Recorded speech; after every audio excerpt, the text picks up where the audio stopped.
Mr. Zoom, mga kamera na nakatutok sa set kamay.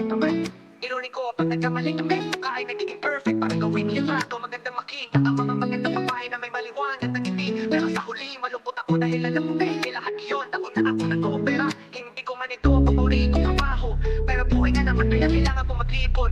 Alam mo, araw-araw na parang walang bukas. Ngunit nagising ako isang araw na pakikot-ikot lang pala. Hindi ko na alam paano magkakalabas.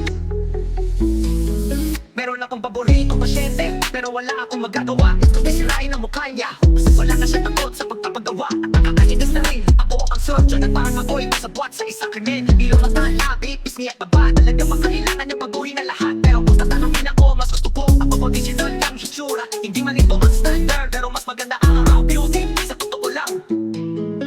Ngayon kailangan maganda makita, mamamata niya parang fox. Pero hindi ko gagawin ang lahat para makuha. Gusto niya ako na papapahirap sa sarili. At hindi ko kayang makita siya na magiging pinakamalala o malala. Ito kailangan na wala siya kailangan na theater. Bakit hindi?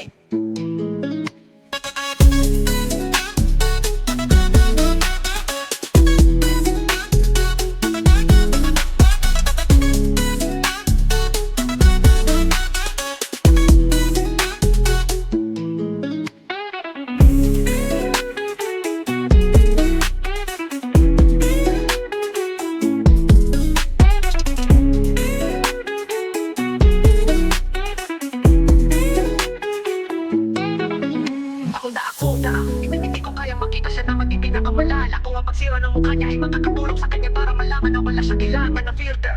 Bakit hindi? Bakit hindi?